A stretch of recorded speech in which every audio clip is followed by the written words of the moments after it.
Bonjour.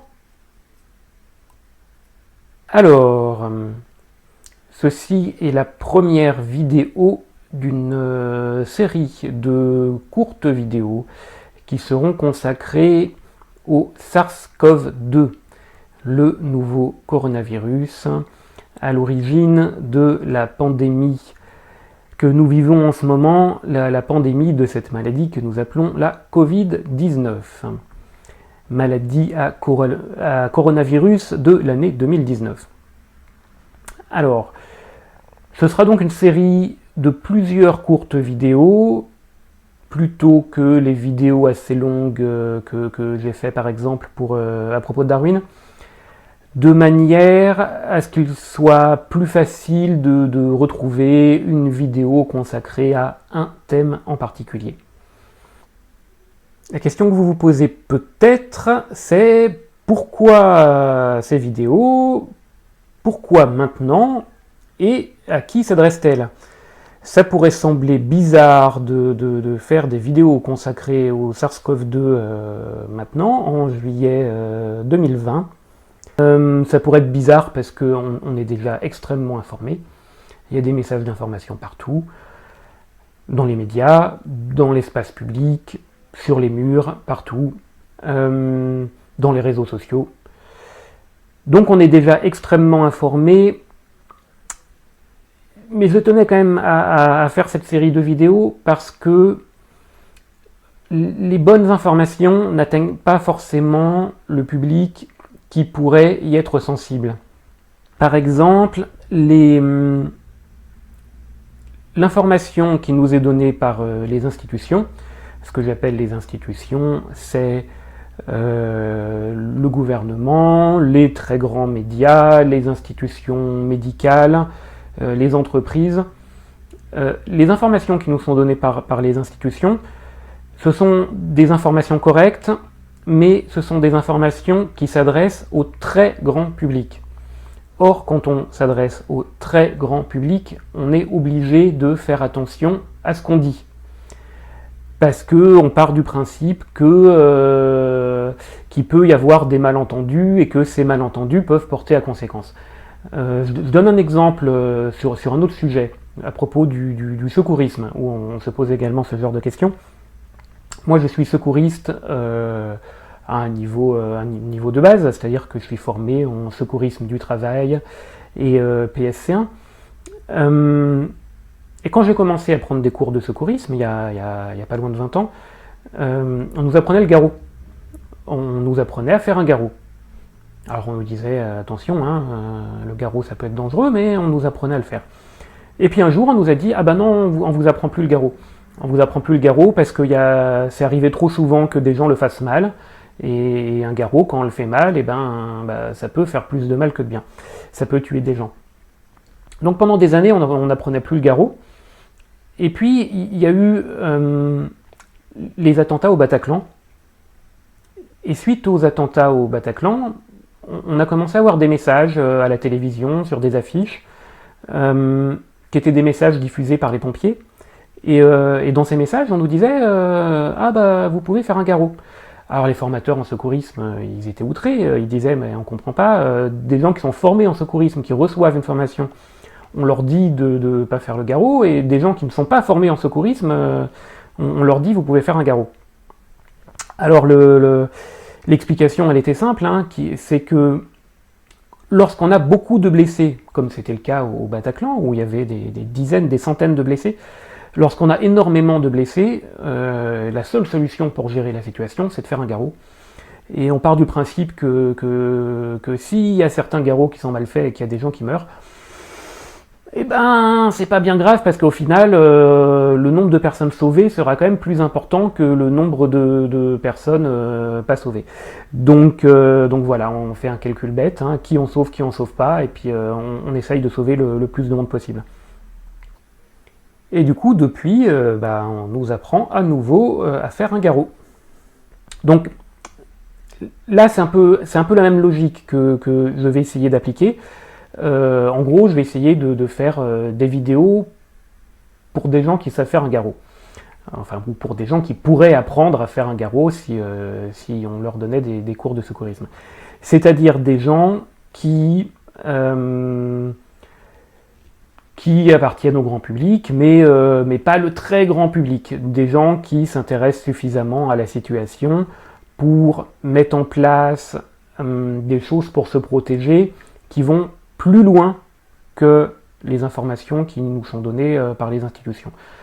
Dans une logique d'autonomie, c'est-à-dire on n'attend pas qu'on nous prenne par la main, on est des adultes responsables, et donc voilà, on respecte les consignes, toujours on respecte les consignes, mais on peut aller plus loin que les consignes. Par exemple concret, moi j'ai commencé à porter des masques quand je sortais de chez moi, à peu près à la mi-mars. Bon, à la mi-mars, il n'était pas vraiment question de porter des masques, c'était même avant le confinement. Mais voilà, j'ai pas attendu, j'ai dit, bah voilà, moi je pense que les masques sont utiles, je vous expliquerai pourquoi. Et donc, je me suis fait un masque, je l'ai cousu. Voilà, ça c'est un exemple concret de, on respecte les consignes, mais on peut aller plus loin que les consignes, on est autonome. Ensuite, il y a la question des médias et des réseaux sociaux. Il y a énormément de bruit sur les médias et les réseaux sociaux, parce qu'il y a énormément de polémiques. C'est les polémiques qui font de l'audience, donc on se retrouve avec du bruit médiatique. Donc l'idée, c'était aussi de faire une série de vidéos sans polémique. Alors, ça ne veut pas dire que je ne vais pas aborder un ou deux sujets un petit peu polémiques, mais en tout cas, dans une logique de se protéger contre le bruit médiatique. Enfin, pourquoi maintenant ? Pourquoi faire cette série de vidéos maintenant ? Alors, parce qu'on commence à avoir un peu de recul. Durant les 4 mois qui viennent de s'écouler, on a eu tout un tas d'études scientifiques qui ont été faites. On commence à comprendre un peu mieux ce à quoi on a affaire. Il y a eu aussi certaines études qui ont été contredites par des études ultérieures. Donc voilà, on sort un peu du flou et on commence seulement à avoir quelques certitudes. Donc c'est le bon moment pour faire le point. Et donc on peut se dire, ah oui mais là c'est terminé, le gros de l'épidémie il est derrière nous. Alors non, c'est pas terminé. Déjà dans la plus grande partie de la planète, c'est pas terminé du tout. Aux États-Unis, ils sont en plein dedans, au Brésil, ils sont en plein dedans, en Inde aussi, dans plein d'autres pays, en Égypte, au Mexique, en Russie. Il y a beaucoup de pays où la situation sanitaire est très très compliquée en ce moment, et ça va forcément revenir chez nous à un moment ou à un autre. Et là, les indicateurs commencent à nous faire penser que la deuxième vague en France, c'est pour bientôt. Et au moment où je tourne cette vidéo, on commence à parler de masques obligatoires dans les lieux clos, dans les lieux fermés. Il y a eu une pétition, même une pétition et 2 tribunes qui ont été faites par des médecins ce week-end. Hier, le Premier ministre Jean Castex a dit qu'il songeait à rendre le masque obligatoire dans les lieux publics clos. Alors la décision n'est pas encore prise, mais je pense que d'ici la fin de la semaine, cette décision sera prise. Les masques ont été rendus obligatoires en Catalogne, en Belgique, voilà, dans plein de pays. Il y a eu aussi beaucoup de reconfinement dans plein de pays. Reconfinement partiel en Israël, en Australie, en Espagne, voilà. Donc on va faire un peu le point sur tout ça. Une information importante aussi, c'est que il y a 2 semaines, le gouvernement a demandé aux entreprises de faire des stocks de masques. Il leur a été demandé de faire 10 semaines de stock de masques. C'est beaucoup 10 semaines de stock de masques. Donc ça signifie qu'il y a 2 semaines déjà, le gouvernement prévoyait une éventuelle deuxième vague. Et il prévoyait que lorsque cette deuxième vague serait là, eh bien peut-être on risquait à nouveau d'être en pénurie de masques. Ah, on a pas mal entendu ces derniers temps, ah oui, c'est terrible, pendant le confinement on était en pénurie de masques et maintenant il y a surproduction. Maintenant on fait trop de masques et on n'arrive plus à les vendre. C'est qu'à moitié vrai, hein. D'abord, il n'y a absolument pas surproduction de masques FFP. Aujourd'hui encore, on a du mal à se procurer des masques FFP. En particulier, les soignants ont du mal à se procurer des masques FFP.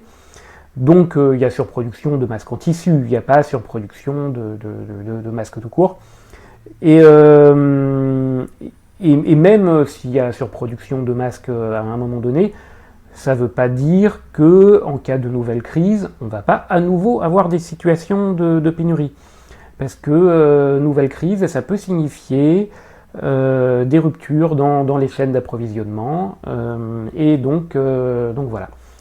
Donc moi, mon conseil, hein, on en reparlera dans les vidéos sur les masques, hein, mais mon conseil, c'est ayez des masques.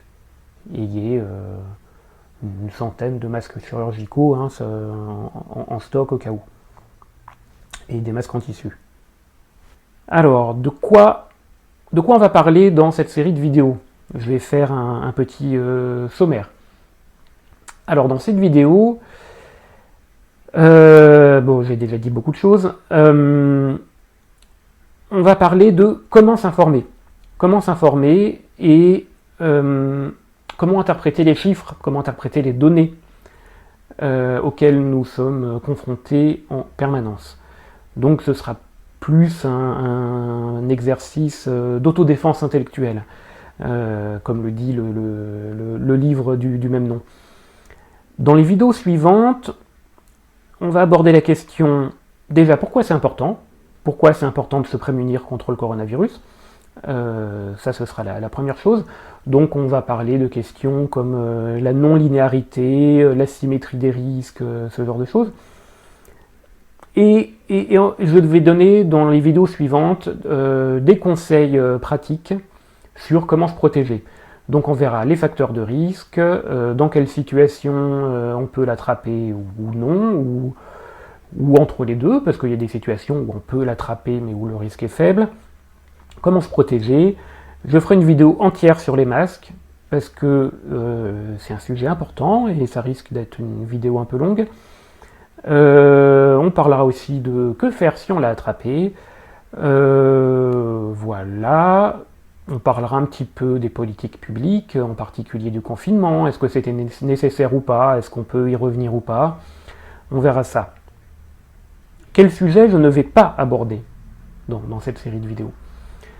Je ne parlerai pas des traitements.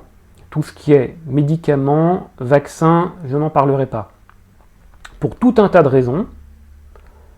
Une de ces raisons étant que donner des conseils à propos de traitement, c'est quelque chose qu'on a un peu oublié apparemment ces derniers mois, mais donner des conseils à quelqu'un à propos de traitement, ça s'appelle l'exercice illégal de la médecine. C'est 30 000 € d'amende et 2 ans d'emprisonnement. Voilà, ça méritait d'être rappelé. Alors par contre, je parlerai d'hygiène, on va dire. D'hygiène, je parlerai un petit peu des vitamines, voilà. Et les choses qu'on peut faire avant de l'avoir attrapé et après l'avoir attrapé qui ne relèvent pas d'un traitement médical. Je ne parlerai pas non plus des questions d'immunité. Savoir est-ce que quand on l'a eu, on est immunisé ou pas. J'en parlerai pas parce qu'on n'en sait rien, que c'est une question trop importante pour risquer de dire des bêtises.